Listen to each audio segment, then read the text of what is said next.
오늘의 플러스, 한미 통상협상의 실마리는 무엇일지 알아봅니다. 트럼프 1기 때에 한미 협상 당시 통상비서관을 역임하신 분이죠. 이태호 법무법인 광장 고문 모셨습니다. 어서 오세요. 예, 안녕하십니까. 예, 고문님. 트럼프 1기 당시에 청와대 통상비서관으로 재직했다고 들었습니다. 네. 당시 어떤 일을 수행하셨는지 좀 말씀해 주실 수 있을까요? 네, 제가 그 문재인 정부의 초대 통상비서관입니다. 이 통상비서관 자리가 지금 없어요. 평소에 있는 자리는 아니고 트럼프 대통령이 선거 기간 중 그리고 또 대통령이 당선돼서 한미 FTA를 폐기하겠다 하는 이야기를 이제 공개적으로 했기 때문에 그거에 대한 대책을 마련하기 위해서 청와대에서 이렇게 조율하는 직책이 필요하겠다 해서 통상비서관 자리가 생겼고요. 제가 이제 통상 전문가로서 그 일을 맡게 됐었습니다. 그 아시는 대로 트럼프 미국 대통령이 이제 2016년 11월에 대선에 당선되고 그 이듬해 2017년 이제 1월에 취임을 했는데요. 네. 그때 해필이면 우리나라의 경우에는 이제 탄핵 정국이 있었거든요. 그렇죠. 그리고는 이제 문재인 정부가 선거를 통해서 5월 10일 날 이제 출범을 했는데 이제 미국의 이제 그런 상황 속에서 트럼프 대통령이 선거 기간 중 또 대통령이 당선되고 나서 한미 FTA를 꼭 집어가지고 이 한국이 미국에 대해서 무역 흑자를 보고 있는 주범이 한미 FTA 때문에 그렇다. 그래서 이거 폐기해야 된다. 이런 식으로 이제 그 주장을 했던 거거든요. 예. 그래서 이제 그거에 대처하기 위해서 그 우리가 그런 직을 만들어서 이제 준비를 하고 있었습니다. 근데 비서관이 직접 그 협상에 나가는 건 아니고요. 이제 대통령을 보좌해서 정책을 전체적으로 조율하고 또 이렇게 이 조정하는 뭐 그런 역할을 맡고 있는 거고 실제로 협상은 이제 통상교수본부 당시에 네. 산업통상자원부의 통상교수본부에서 이제 수행을 하고 이런 상황이었습니다. 네. 그럼에도 불구하고 당연히 통상 협상 과정에서 한미 FTA에 대한 재협상 과정에서 실질적으로 일어나는 많은 일들을 전원해서 들으셨을 것 같은데요. 물론 그렇죠. 보고를 예. 받습니다. 네. 어떻습니까? 그때 보고 들으신 바에 따르면 트럼프식 협상 나름대로의 특징이 있을까요? 예. 지금도 뭐 마찬가지입니다만 트럼프 대통령의 협상 스타일이라는 게 이제 비즈니스맨 출신이다 보니까 좀 극단적인 협상의 최대치를 먼저 던져놓고 예. 그리고는 상대방을 압박해서 자기가 원하는 그런 결과를 도출하는 방식. 그 방식은 이제 트럼프 1기 행정부 때나 또 지금이나 뭐 비슷한 걸로 그렇게 관찰이 됩니다. 네. 한미 FTA 경우에도 처음에는 폐기하겠다. 예. 이렇게 주장을 하다가 결국 협상을 통해서 미국에 원하는 그런 내용을 넣은 그런 개정을 통해서 협상 결과를 도출을 했고 그래서 마무리를 한 거거든요. 예.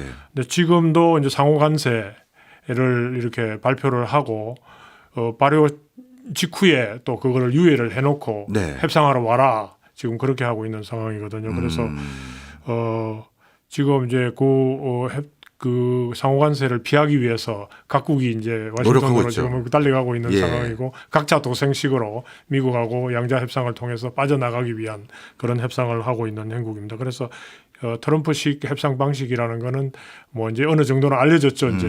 그러나 미국이 워낙 강대국이고 이러다 네. 보니까 협상을 통해서 빠져나가는 그런 형국이 된 것 같습니다. 네, 그렇군요. 어찌 보면 이번에 상호관세 우리나라에게 부과하겠다고 엄포를 놨던 25%도 극단적인 수치를 먼저 제시한 거로 우리가 그렇게 이해하면서 그 사이에 어떤 절충선을 찾아갈 수 있다 이렇게 봐도 될까요? 예, 일단 미국 스스로가 이 상호관세 한국에 대해서는 25%인데요. 이게 맥시멈 레벨이다. 네. 그리고 이제 지금 이제 상호관세를 매기겠다고 한 무역 상대국 57개국이거든요. 네. 그 중에 물론 이제 한국이 포함되어 있고 주로 이제 미국에 대해서 무역 흑자를 내고 있는 국가들이 거기에 다 포함이 되어 있는데 그 밖의 국가들 미국이 상대하고 있는 그 밖에 이제 또 100여 개국들이 있지 않겠습니까? 예. 거기는 이제 기본 관세라 그래서 10%를 예. 매기고 있는 거잖아요. 그래서 10%와 각국에 대하여 매기고 있는 상호 관세 그 중간 어디엔가에 이제 기착이 되겠죠. 그래서 미국은 10%는 미니멈이고 예. 그다음에 각국에 대해서 매기고 있는 상호 관세는 맥시멈이다. 협상하러 와라. 그 중간에 절충점을 찾아보자. 지금 이렇게 하고 있는 상황인 거죠. 이해했습니다.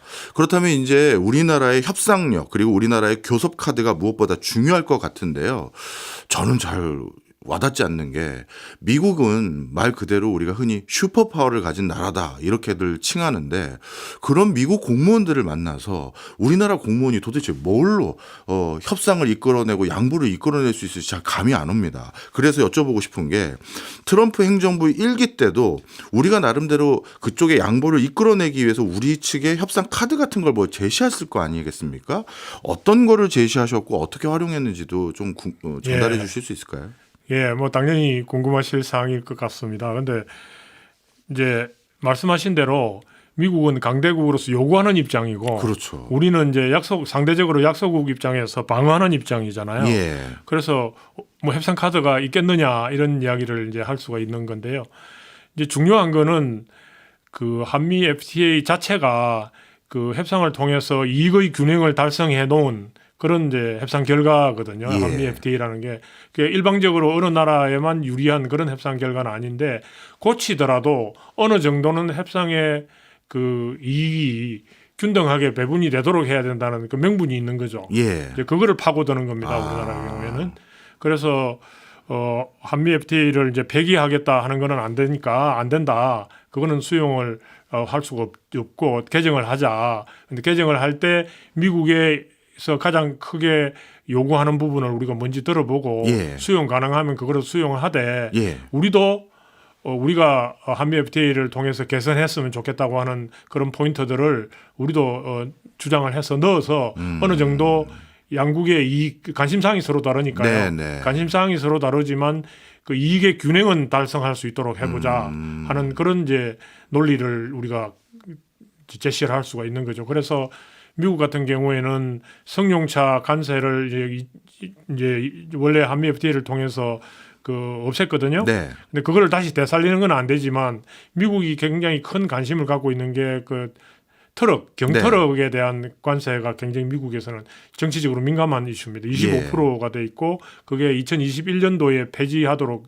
이제 제로로 만들도록 돼 있었는데 그거를 우리가 20년간 연장을 해줬어요. 그래서 그게 미국의 큰 관심사항이니까 그리고 안전 기준 이런 부분도 우리가 인정해주는 부분을 좀 확대를 해주고 이렇게 하는 대신에 우리는 이제 투자자 국가 분쟁 해결 절차라고 ISDS라고 있잖아요. 예. 그거에 대해서 국내적으로 비판이 많으니 그거를 좀 더 합리화하자. 그래서 함부로 제소할 수 없도록 투자자가 이제 외국의 투자자가 미국 투자자가 되겠죠. 함부로 제소할 수 없도록 하고 우리 정부의 어떤 정책적인 그 재량권을 확대할 수 있는 그런 여지를 만들어 두자 하는 그런 거를 했고요. 네. 그래서 이제 거기에 균형을 좀 찾고 그 당시 또 마침 철강에 대해서 예. 트럼프 1기 행정부가 관세 25%를 매기겠다고 발표를 해놓은 상황이었거든요. 예. 그래서 이제 그거를 우리는 면제를 해달라. 그 대신 쿼타 일정한 물량까지 수출할 수 있도록 하고 그 대신 25% 관세는 안 매기도록 해달라 해서 우리가 그 요구를 관철시켰고요. 네. 그래서 그때 우리는 이제 쿼타를 받았는데 그 당시에 미국에 수출하고 있던 물량의 한 70% 정도 263만 300만 톤 정도로 기억이 되는데요. 그거를 이제 쿼타로 우리가 받았습니다. 그래서 종국적으로 이제 이익의 균형을 뭐 우리 나름대로는 달성을 했다고 생각을 하는데 네. 말씀하신 대로 여전히 이제 국력이 뒷받침이 돼야 그런 걸 그렇죠. 관철할 수 있잖아요. 예. 근데 이제 그거에 굉장히 큰 요소로 작용하는 게 우리나라 통상절차법이라고 있습니다. 예. 통상절차법 이게 뭐냐 하면은 외국과 통상협상을 할 때 국익에 관계되는 거기 때문에 그 타당성 조사 협상을 통해서 이 이익을 얼마만큼 보일 수 있을지를 사전에 타당성을 조사를 하고 이해관계인들의 공청회를 통해서 의견을 듣고 또 국회에 보고하고 하는 그런 사전 절차를 취하도록 돼 있어요. 예. 근데 미국이 이제 그 당시에 협상을 할 때 빨리 타결을 하자. 요즘도 이제 그런 상황입니다만은 빨리 타결을 하자고 했을 때 우리는 우리나라 법이 이런 법이 있기 때문에 절차를 밟아야 된다. 그래서 사전에 해야 될 일이 있다. 이거를 다 절차를 밟고 그러고는 협상을 하자 해서 그 기간을 우리가 연장을 할 수가 있었고 협상 기간을요. 예. 그리고 이제 협상을 하고 난 다음에도 그 결과를 국회에 가서 비준 동의를 받아야 됩니다. 예. 국회에 또 동의를 받아야 되거든요. 그런 과정을 겪었기 때문에 이 통상 협상에 대한 민주적인 통제 네. 이런 부분들이 이제 대외적으로는 우리가 그 협상력을 높일 수 있는 그런 장치가 되는 거죠. 그렇겠네요. 예, 그랬었습니다. 예, 어떻게 보면 협상 당사자들이 거기 현장에서는 양보한다 하더라도 국회 동의를 거치지 못하기 때문에 우리는 이걸 발휘할 수가 없다. 맞습니다. 이런 식으로 하면서 협상 카드로 활용할 수가 있겠군요. 예, 방패막이 되죠. 아, 이제 이해가 됐습니다. 자, 그렇다면 이 트럼프 1기 때와 이제 지금 얘기를 좀 해보려고 하는데요. 지금은 또 여러 가지 경제 상황도 그렇고 트럼프 그 내각의 분위기도 좀 다른 것 같습니다. 어떻게 달라졌다고 지금 분석하고 계세요? 예, 같은 점도 있고 이제 다른 점도 있는데요. 우선 같은 점은 아까 말씀드린 대로 트럼프가 등장하자마자 우리나라는 탄핵 정국이 되고 또 탄핵이 인용이 되고 네. 그리고 다시 이제 새 정부가 그 당시에는 이제 들어섰던 당시고 지금은 이제 들어서려고 한 우리 선거 예. 과정을 겪고 있는 상황이잖아요. 그래서 우연찮게 트럼프 1기 때도 그렇고 2기 때도 그렇고 우리나라 이 정부 체제가 좀 이렇게 안 돼 있는 그런 상황이 좀 닮은 점인데요. 네. 그럼에도 불구하고 또 다른 점도 있어요. 우선 첫째로는 그 당시에는 한미 FTA가 굉장히 일종의 타겟가 됐었습니다. 예. 트럼프가 그걸 꼭 집어서 이거 폐기하겠다, 아니면 대폭 수정하겠다, 뭐 이런 식의 이야기를 해서 그 우리나라가 주요 타겟이 됐는데요. 이번에는 우리나라도 물론 영향을 크게 받지만 우리나라만 꼭 집어서 예. 이렇게 타겟가 되지는 않은 상황이잖아요. 그래서 상호 관세라든지 그다음에 기본 관세라든지 이런 부분들이 미국의 무역 파트너들 전체에 대해서 이렇게 하고 있는 거고 특히 우리가 미국에 대해서 무역 흑자가 크지만 네. 상대적으로 또 1등은 아니에요. 1등은 이제 중국이라든지 베트남 예. 이런 나라들이 이제 무역 흑자를 많이 내고 있고 우리가 한 8위 정도 돼요. 예. 그러니까 주 타겟은 아니다 하는 이제 차이점이 있을 수 있는 거고요. 두 번째는 또 하나의 차이점은 이건 이제 약간 좀 반대 상황인데 트럼프 1기 때는 진용이 좀 제대로 안 갖춰져 있었어요. 초기에 예, 트럼프가 자기가 대통령이 될지도 몰랐다는 뭐 그 정도의 상황이었잖아요. 맞아요. 그런데 이제 대통령이 되고 그러다 보니 진용을 짜는데 시간이 좀 걸렸어요.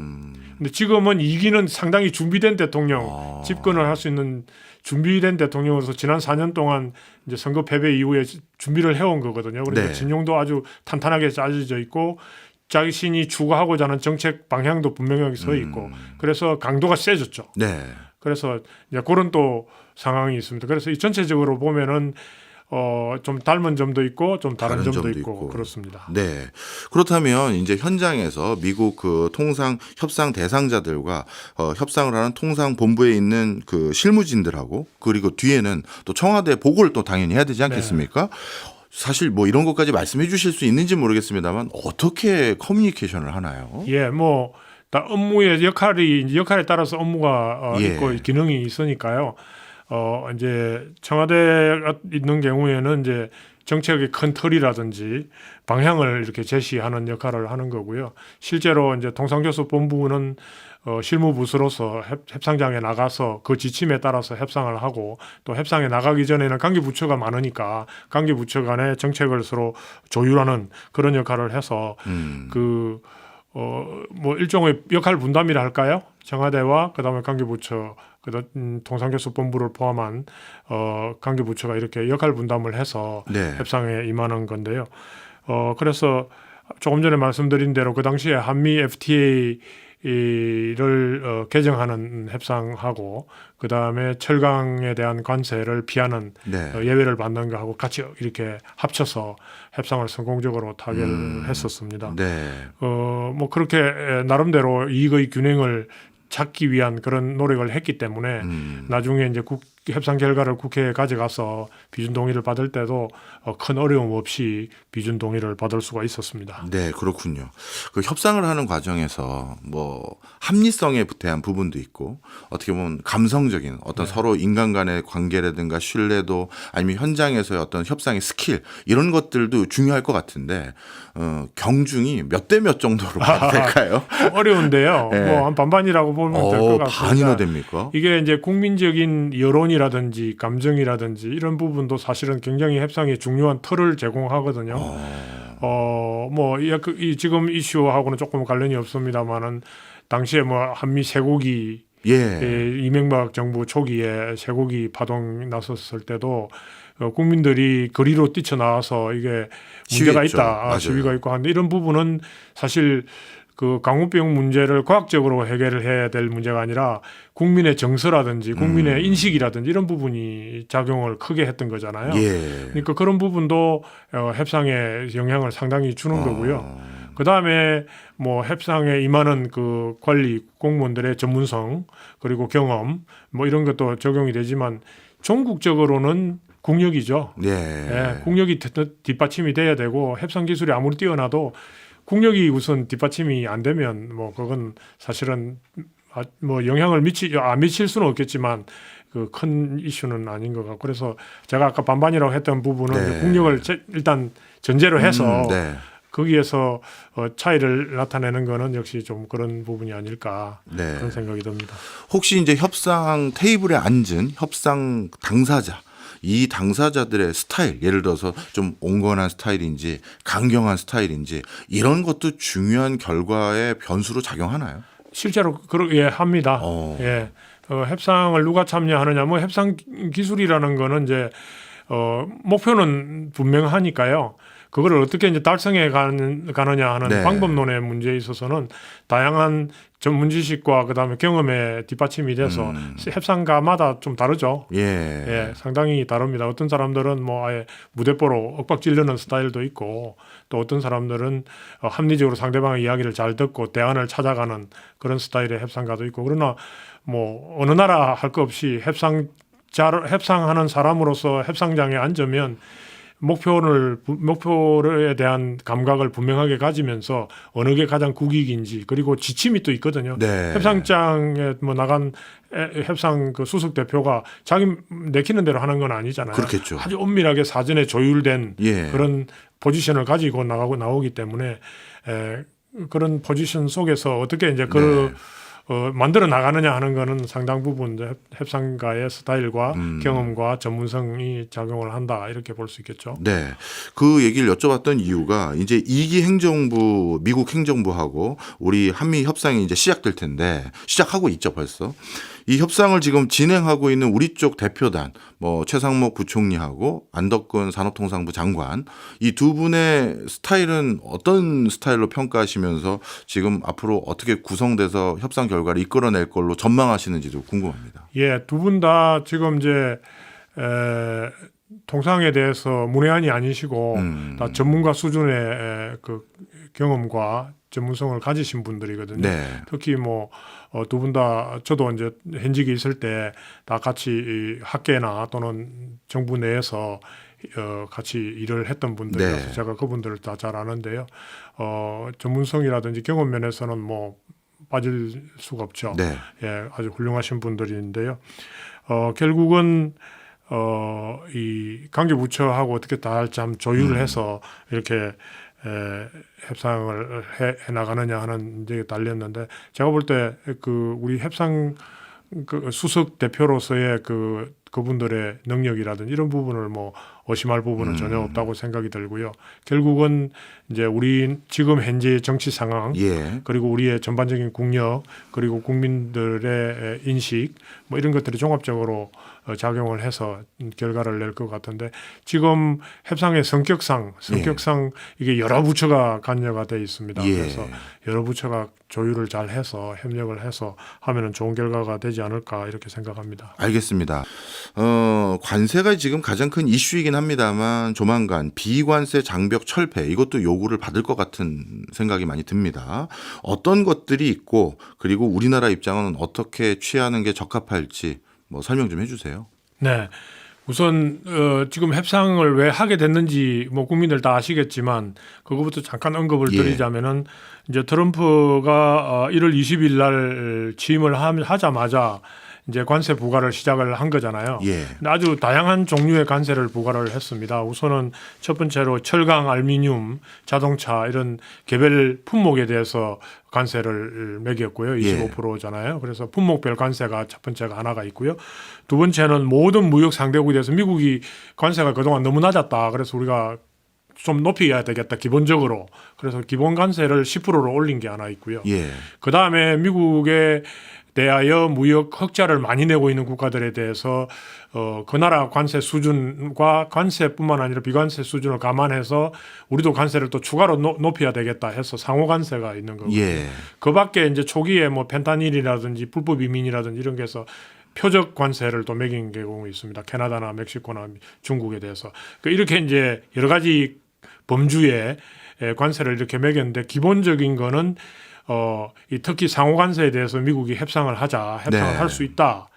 그런데 그거를 감안하는 거는 결국은 상대방의 관세 수준과 비관세 수준을 감안해서 하겠다. 근데 상호 관세를 책정한 그 공식이 굉장히 황당한데요.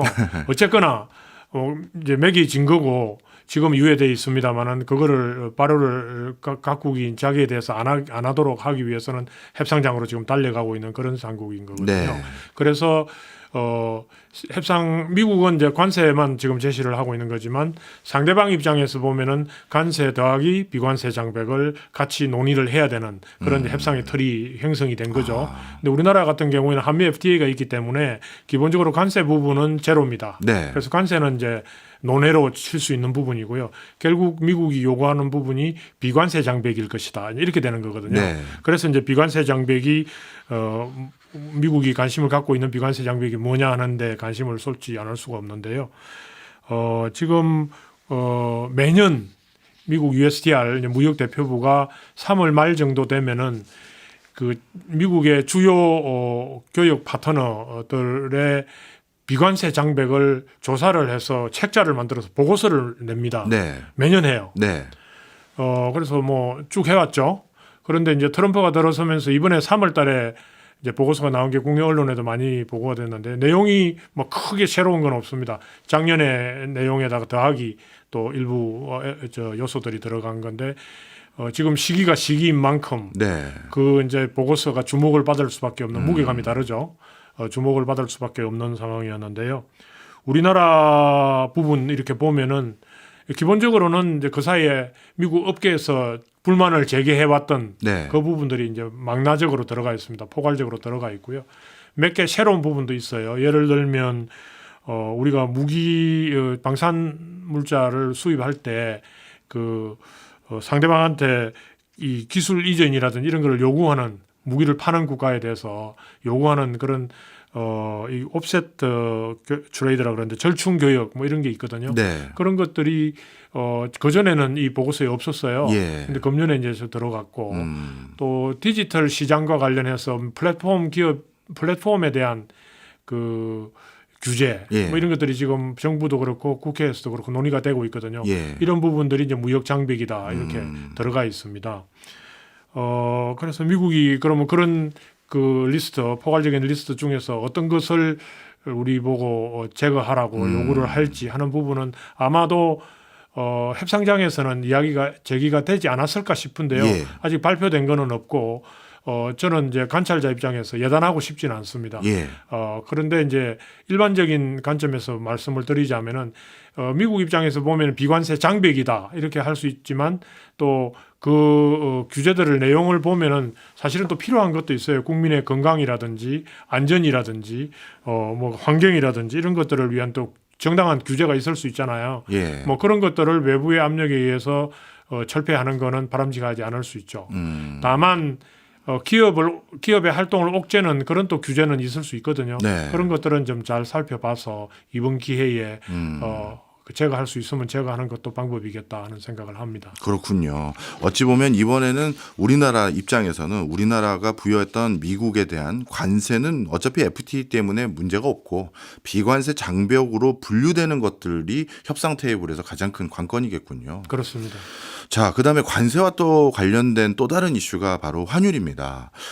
트럼프 1기 때를 봤더니 적지 않은 나라가 트럼프가 관세가 부과되거나 특히 중국 같은 경우 관세 부과를 해버리면 위안화 가치를 딱 떨어뜨려서 그 관세 부과 효과를 상쇄시켰던 경험들이 많다 보니까 당연히 이번에는 그 환율 문제도 적극적으로 들이밀고 있는 것 같아 보이는데요. 여기에 대해서 우리나라 이창용 한국은행 총재는 미국이 환율 문제를 협상 테이블에 올린 그 자체에 대해서 이거 나쁘지 않은 뉴스다 이렇게 평가를 하셨더라고요. 우리 고문님께서는 어떻게 평가하십니까? 예, 제가 그 한국은행 총재님 뭐 코멘트에 대해서 다시 제가 또 논평을 하는 건 적절치 않은 것 같기는 한데요. 우선 말씀드리고 싶은 거는 이제 7월 달에 2+2 협상을 이제 미국하고 개시를 했지 않습니까? 네. 7월 달이 아니라 지난주에요. 그런데 이제 7월 패키지라는 거를 도출을 해내자. 그래서 거기에는 이제 4가지 요소가 들어가 있는데 그중에 이제 환율이 하나 들어가 있는 네. 거거든요. 그런데 이제 환율에 대해서 약간의 백그라운드를 말씀드리면은 미국이 재무부에서 매년 2차례 그 환율 보고서라는 걸 만들어냅니다. 그래서 발표를 하는데요. 그래서 이제 거기에는 환율 조작국이 있으면 지정을 하고 예. 집중적으로 협상을 하겠다 하는 건데 지금까지 최근에 환율 조작국으로 명시적으로 지정한 국가는 없습니다. 예. 그런데 이제 가장 최근에 지금 나온 보고서가 작년 11월인데요. 그때 한국을 관찰 대상국 기준이 있어요. 3가지 기준이 있는데 기준에 이제 일정 정도 충족이 되면은 그 카테고리를 정해서 이제 지정을 하는데 한국은 관찰을 좀 유심하게 관찰을 해야 되는 대상 국가로 이렇게 지정이 돼 있습니다. 예. 그래서 환율 문제를 좀 비껴가기가 어려운 그런 상황으로 돼 있는데요. 예. 우리 한국은행 총재님께서 말씀하신 대로 우리가 인위적인 뭐 평가 절하를 정부가 나서서 개입을 해서 환율 시장에 하고 있는 것은 없기 때문에 우리가 미국에 잘 설명을 할 수 있는 기회가 된다 하는 말씀도 뭐 일리가 있어 보이는데 예. 또 이 환율 문제는 조금 그거보다는 더 심각하게 미국이 보고 있는 게 트럼프 대통령이 4월 20일경인 것 같습니다만 SNS에 그 가장 나쁜 교육 상대국의 그 무역 조치들 이분 표현을 하자면 부정행위 예. 유행을 쭉 이야기를 했는데 그중에 환율이 첫 번째예요. 환율을 굉장히 타겟으로 해서 하겠다는 건데 단순히 시장 가격에 맡겨놓고 시장 메커니즘에 맡겨놓고 있다. 그걸 설명을 잘 하면은 비껴갈 수 있다. 이 정도 수준이 아니라 예.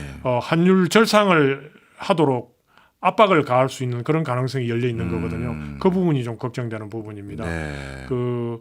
1980년대에 이제 일본이 잘 나가고 할 때 그때 이제 미국이 굉장한 무역 적자를 일본에 많이 보고 있는 그 당시에 그 일본이라든지 독일이라든지 이런 무역 흑자국에 대해서 그 팔을 비틀어서 환율을 절상시킨 그런 그게 있거든요. 그게 이제 플라자 협의라고 그러지 않습니까?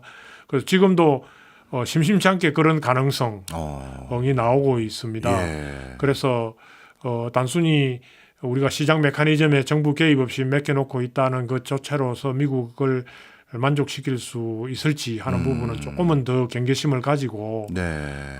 우리 환율 절상 압박이 없을지 이런 부분까지도 좀 대비를 해야 되지 않을까 네. 이런 생각이 듭니다. 그렇네요. 생각해 보니까 1985년도에는 주요 무역 수지 흑자국 미국에 대해서 돈을 많이 벌어가는 국가들에게 일순간 환율을 인상하도록 그러니까 그 해당 국가의 화폐 가치를 인상하도록 요구해서 그 나라 제품의 시장 경쟁력을 약화시켰던 적이 있는데 이번에도 또 그런 것들에 대한 논의도 우리가 대비해야 된다. 그 말씀이신 거죠? 그렇죠. 그럴 가능성을 배제할 수 없고요. 네. 그 당시에 플라자 합의로 일본이 잃어버린 10년 뭐 이러지 않습니까? 맞습니다. 직접적인 원인이 됐다는 건데 그래서 이게 관세도 굉장히 중요한 이슈지만 예. 환율도 그에 못지않게 우리 국가 경제에 영향을 심대하게 미칠 수 있는 상황이기 때문에 좀 더 심각하게 받아들이고 대비를 해야 될 것 같습니다. 네, 그렇군요. 지금 말씀 듣고 보니까 지난 트럼프 1기 때보다 이번 2기 때는 더 고강도의 협상력이 필요한 것 같아 보이는데 우리나라는 지금 어떤 카드를 준비하고 있다고 보여지세요? 예, 우선 이제 미국의 이런 관세 정책이라든지 이런 것들이 왜 이런 정책을 펴고 있는지에 대해서 조금 우리가 살펴볼 필요가 있는데요. 우선 이제 그 무역 적자 문제가 있고 그다음에 재정도 적자 문제가 있고 그다음에 이제 그 사이에 자유무역을 통해서 미국이 자유무역 체제를 추진하다 보니 제조업의 공동화가 생겨서 핵심 제조 산업들이 미국을 다 떠나고 있는 상황이라서 이거를 다시 되돌려 와야 되겠다. 그래서 외국인 투자를 정진하고 그다음에 제조업을 부흥 핵심 특히 제조업 중심으로 해서 부흥을 시켜야 되겠다. 이런 이제 정책적 목표가 있는 거잖아요. 그래서 우리 대한민국이 그런 미국의 정책적 목표에 어떻게 기여할 수 있는지, 물론 우리 국익을 전제로 해서요. 네. 그런 거를 어필하는 게 이제 가장 중요한 것 같고 지금 시점에서 네. 미국의 가장 걱정하는, 그리고 미국이 추진하고자 하는 가장 근본적인 그런 목표가 뭐냐 하는 거를 우리가 잘 생각을 해서 네. 그 목표에 우리가 얼마만큼 기여할 수 있는지, 즉 우리가 그 미국이 지금 추진하는 그 제조 부흥에 아주 적절한 카운터파트다, 최적의 파트너다 하는 거를 미국에 이제 어필하는, 그게 가장 중요한 우리 협상 전략인 것 같고요. 예. 단순히 그 우리가 힘드니 뭐 이런 거를 봐달라 이런 수준으로 가지고는 안 되고요. 우리가 미국이 추진하고 있는 정책에 우리가 어떻게 기여할 수 있는지. 그래서 지금 한국이 미국이 제1의 투자국이거든요. 예. 뭐 그런 거를 이제 어필해 가면서 미국이 필요로 하는 조선이라든지 그다음에 첨단 산업, 배터리라든지 반도체라든지 이런 부분에서 우리가 어떻게 파트너로서 한미 동맹이 기본을 해서 파트너로서 우리가 역할을 할 수 있을지, 이런 부분을 어필을 하는 게 중요하다고 봅니다. 네. 고모님 속상해서 이런 질문을 한번 드려보는 건데요. 고모님 지금 말씀 주신 거는 미국이 요구하는 바를 잘 듣고 우리도 거기에 부합할 수 있다, 수긍할 수 있다, 뭐 이런 조치잖아요. 네. 근데 그거 말고요. 한번 들이받으면 안 됩니까? 그러니까 미국이 시장이 너무 중요해서요. 네. 뭐 저도 감정적으로는 그런 생각을 하실 수가 있다고 생각하고요. 충분히 예. 이해를 합니다만은 역시 국익이 걸린 문제는 냉철해야죠.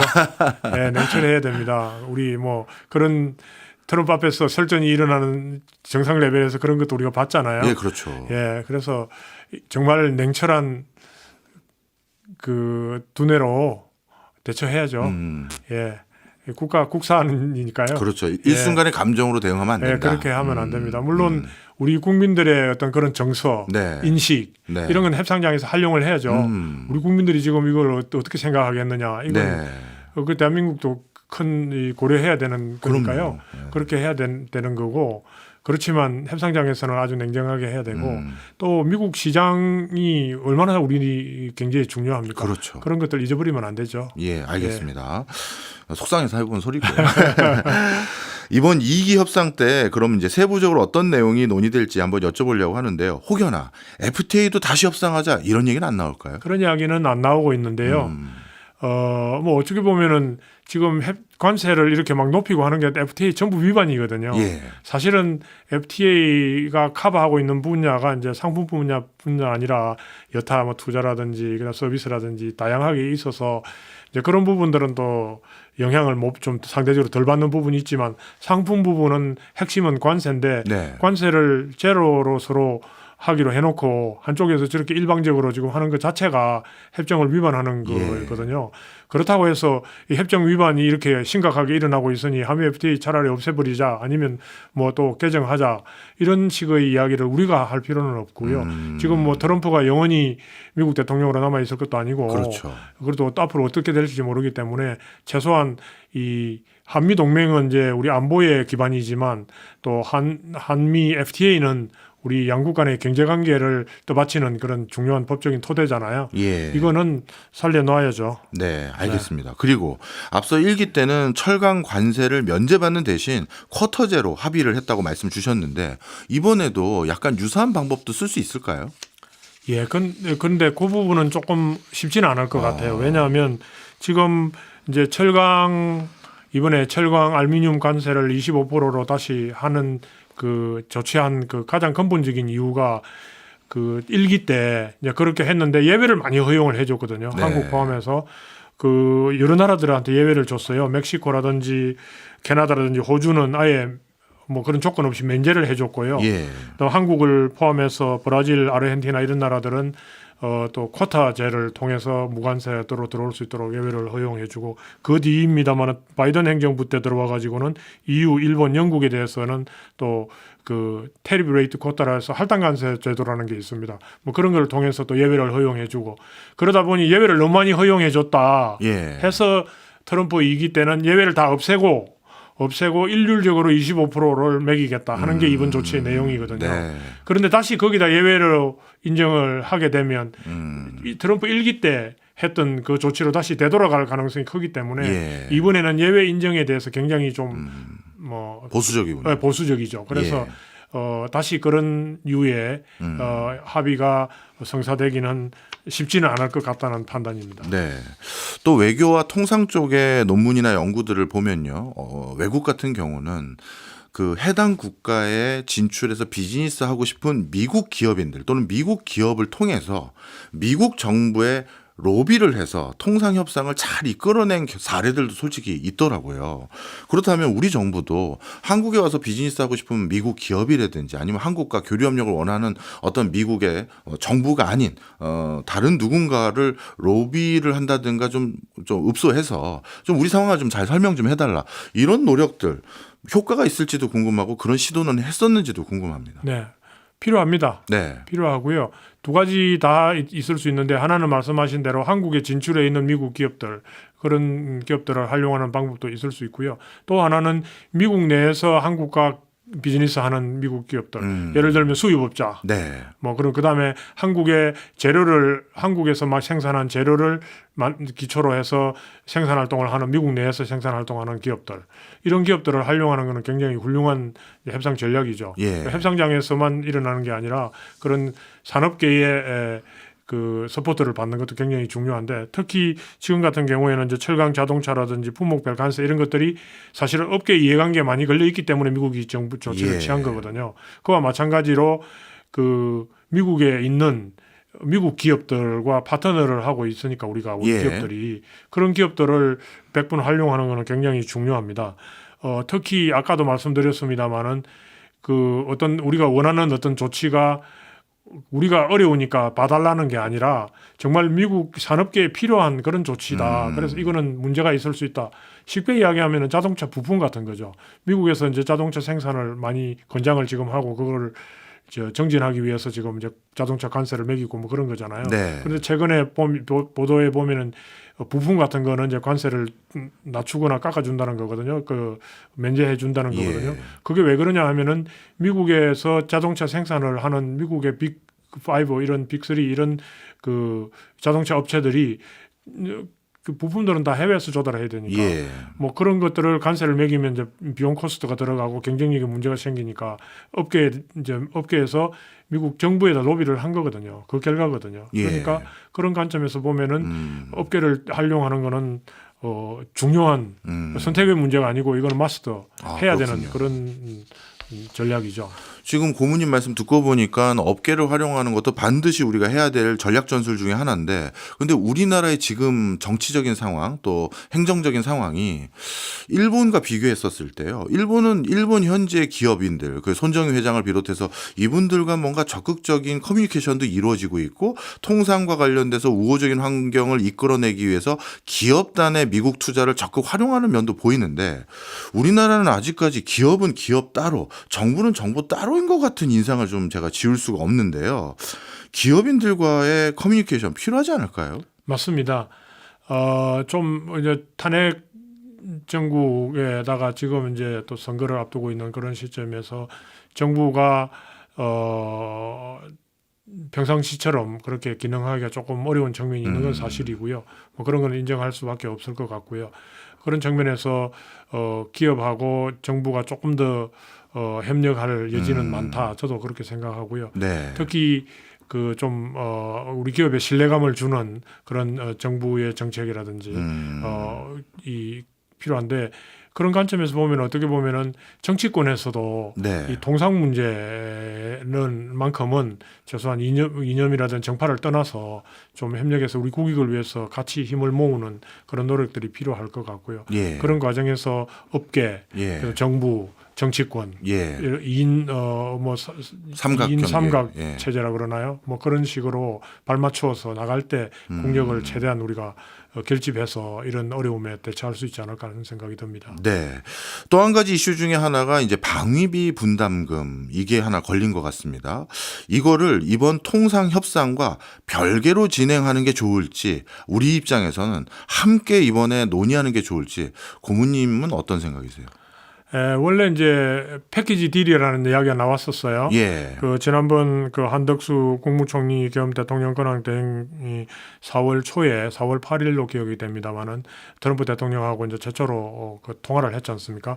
그때 이제 패키지 딜이라는 표현이 나왔거든요. 예. 근데 그 당시에 이제 트럼프 대통령이 의도한 거는 이 말씀하신 대로 관세 문제하고 주한 미군 방위비 분담금 문제하고 같이 합쳐서 이거를 처리를 하자 네. 하는 식으로 이야기가 된 걸로 그렇게 이해가 되는데요. 예. 뭐 트럼프식 안보 통상 연계 전략이라 할까 뭐 이렇게 돼서 사실은 제가 보기에는 좀 걱정되는 측면이거든요. 예. 그런데 지난 4월 24일 날 그 워싱턴에서 개최된 이제 장관급 2+2 실무 협의에서는 방위비 문제는 다루지는 않았다 하는 발표가 있었지 않습니까? 예. 그래서 통상과 안보가 실제적으로 협상 과정에서 연계되지는 않은 걸로 생각이 듭니다. 예. 저는 다행이라고 생각하고요. 예. 이게 안보 문제는 우선 그 성격 자체가 통상하고 이렇게 믹스해서 예. 같이 엎어서 이렇게 다뤄야 될 사안은 아닌 걸로 생각이 들고 특히 이 주한 미군 방위비 문제는 지난 그 바이든 정부 때 이미 향후 5년의 방위비 분담 그 스케일에 대해서 이미 합의를 했죠. 해놓고 예. 우리나라 같은 경우에는 국회 비준까지 받은 비준 동의까지 받은 그런 상황이라서 그거를 다시 열고 협상을 하는 거는 상당히 국내적으로도 어려움이 있을 수 있죠. 그래서 네. 방위비 문제는 한미 동맹이라는 전반적인 전략적 틀 속에서 예. 다루는 게 맞고 통상 문제와 엎어서 할 일은 아닌 것 같다. 근데 이제 경계심을 늦추지 말아야 될 것은 지금 그 통상 협상에서 방위비 문제는 다루지 않는다고 그래서 트럼프 대통령이 방위비 문제를 제기하는 걸 포기했다 이렇게 우리가 간주할 수는 없기 때문에 지속적으로 봐야 됩니다. 네. 패키지 딜이라고 우리가 이제 이야기할 때는 그 통상 이슈 자체는 패키지 딜로 하는 게 맞다고 보는 거거든요. 그러나 거기에 방위비 문제까지 넣는 거는 적절치 않다. 그러니까 이게 결국 범위의 문제인데요. 우리 약소국이잖아요. 네. 기본적으로 약소국이 강대국하고 협상을 할 때는 전체를 이렇게 묶어서 하는 게 맞습니다. 왜냐하면 하나 주고 또 달라고 할 수 달라고 하고 있으니까. 이렇게 예. 해서는 이게 끝이 없기 때문에 전체를 묶어서 일괄 타결하는 게 맞는데 네. 여기서 그 일괄 타결이라 하는 거는 통상 문제를 놓고 이야기하는 거지 거기다 또 통상 외적인 이슈까지 우리의 그 안보는 이제 굉장히 또 통상하고 차원이 다른 문제잖아요. 예. 그런 것까지 엎어서 하자는 뜻은 아닌 걸로 그렇게 제가 이해를 합니다. 네, 알겠습니다. 이 범위도 이제 여쭤봤다면 이제 시기 이것도 한번 여쭤보려고 하는데요. 최상목 부총리 팀이 이번에 뭐 조기 합의를 하는 게 그러니까 7월 전에 빠르게 이제 뭐 미국에서 90일 유예 준 게 7월 3일인가요? 7월 8일입니다. 8일입니까요? 예. 그쯤 될 때까지 조기 타결을 하는 게 맞는 건지 아니면 어차피 차기 정부가 어떻게든 들었을 텐데 그쪽의 협상팀에게 빠르게 업무를 확인하고 파악해서 새로운 협상을 낼 수 있도록 그냥 인수인계를 하는 게 맞는 건지 어느 게 맞을까요? 후자가 당연히 맞죠. 후자가 당연히 맞고 국내 전문가 의견들은 그 부분에 대해서는 거의 일치된 의견을 보이고 있고요. 네.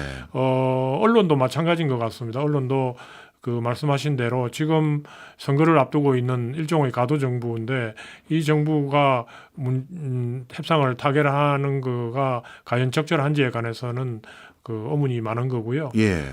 또 어차피 협상을 이행을 해야 되는 그런 부분은 다음 차기 정부 어느 정부가 됐든 차기 정부가 될 거고 또 이게 단순히 관세라는 단순한 이런 이슈가 아니라 이게 어떻게 보면은 한국과 미국의 경제 관계를 규율하는 아주 중요한 틀이 될 거거든요. 네. 앞으로 4, 5년간은 최소한 그런 중요한 협상은 역시 집행을 또 책임을 져야 되는 그런 차기 정부에서 최종적으로 마무리하는 게 맞다고 보고요. 네. 미국 입장에서 빨리 하는 거가 유리하다고 생각하는 것 같습니다. 예. 왜 그러냐면은 지금 이제 협상을 주로 하고 있는 국가들이 이 미국의 좀 우호적인 예. 그런 국가, 한국을 포함해서 일본이라든지 인도라든지 호주라든지 예. 영국 뭐 이런 나라들이거든요. 이런 나라들을 초청을 해서 먼저 협상을 하자.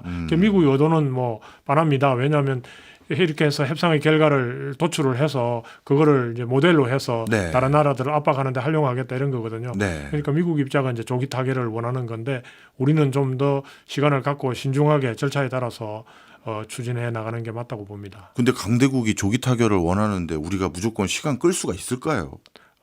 최대한 이제 노력을 해야 되는 예. 거죠. 예.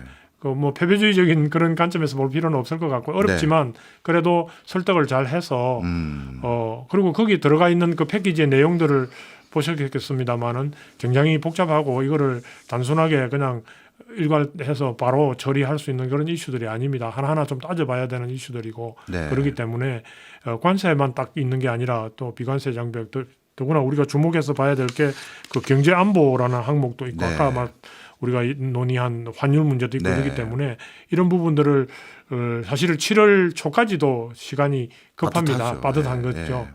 그런 상황에서 미국이 원하는 속전속결에 우리가 페이스에 말려 들어가서는 안 된다 하는 생각을 갖고 있습니다. 네. 뭐 마지막으로 한 가지 여쭤보겠습니다. 앞으로도 사실 미중 간의 갈등 또 미국 내부의 여러 가지 재정적인 이슈들 이런 것 때문에라도 통상과 관련된 재협상들은 트럼프 2기가 아니라 그다음 또 이상한 대통령이 또 와서 또 요구할 수 있을 거라는 생각도 듭니다. 그런 관점에서 향후 우리나라의 이런 통상 교섭력 이런 걸 높이기 위해서는 우리 정부나 기업이 어떤 준비를 지금부터 또 중장기적으로 해야 할까요? 네, 준비는 해야 되는 건 맞고요. 근데 통상 문제가 참 쉽지가 않은 게 그때 상황에 따라서 또 많이 이 상황 전개가 다르게 전개되고 네. 이러게 되는데 기본적으로는 이제 우리 정부 관점에서는 통상 전문가를 지속적으로 이제 길러내야 되는데요. 예. 일부 비판도 있습니다만은 하여튼 정부에서 그 나름대로 노력을 하고 있는데 중요하고요. 그 다음에 조금 전에 또 지적을 하셨습니다만은 업계와 정부 간의 긴밀한 이런 예. 소통 체제를 마련하는 게 중요하고 결국은 이 뭐 어떤 합의를 정부 간에 하더라도 그거를 실행하고 그거에 대해서 영향을 직접적으로 받는 것은 업계지 않습니까? 예. 그러니까 업계와 정부의 소통 관계를 긴밀하게 해야 되고요.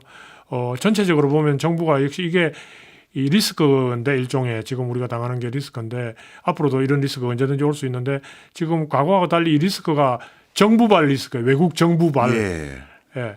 리스크이기 때문에 역시 우리 쪽에서도 대응은 정부에서 1차적으로 컨트롤 타워 역할을 하면서 하는 게 맞거든요. 예. 이게 무슨 자연재해에서 오는 뭐 그런 거라든지 다른 상황적인 그런 리스크는 아니지 않습니까? 예. 그러니까 결국은 정부 간의 협상을 통해서 풀어나가야 되는 이슈이기 때문에 정부가 우선 전면에 나서야 되고 그걸 뒷받침하는 업계 예. 그리고 또 조금 전에도 언급이 있었습니다마는 정치권에 네. 대한 서포터, 정치권의 서포터 뭐 이런 것들이 종합적으로 이렇게 해서 총체적인 우리의 통상 대비 능력과 또 협상 능력을 이렇게 정진시키는 그런 노력을 적극적으로 해야죠. 네. 예.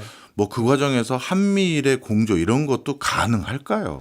저는 약간 좀 회의적인 생각을 갖고 있습니다. 한일 중이겠네요. 그 한일 중, 예. 예. 저는 조금 그 회의적인 생각을 갖고 있는데요. 예. 지금 이제 초기에 트럼프 대통령이 이렇게 관세 정책을 펴고 이렇게 할 때 좀 단합해서 국제사회가 단합해서 좀 대응을 하자. 예. 근데 사실 좀 비현실적인 게 미국 시장이 워낙 크고 지배적인 거라서 지금 하고 있는 양상을 보면은 뭐 연합해서 중국이 이제 그런 걸 주창을 하고 있거든요. 예. 그 이번에 동남아 시진핑 이제 국가수석이 방문을 해서 이 미국에 대항해서 우리가 연합전선을 폐자하는데 그 안 됩니다. 네. 지금은 각국이 하여튼 미국 시장이 다 중요하기 때문에 어쨌든지 미국하고 협상을 통해서 빠져나가는 그런 각자 도생식의 그 협의를 하는 거지 뭔가 이렇게 국가 연합을 구축해서 미국에 대항하는 그런 식의 그 대응 방법은 쉽지 않다. 뭐 그럴듯해 보이지만 현실적으로는 좀 어려운 그런 상황이 아닐까 하는 생각을 합니다. 알겠습니다. 오늘 우리나라의 가장 중요한 사안에 대해서 아주 깊이감 있는 말씀 주셔서 다시 한번 감사드립니다. 지금까지 이태호 법무법인 광장 고문이었습니다. 고맙습니다. 네, 감사합니다.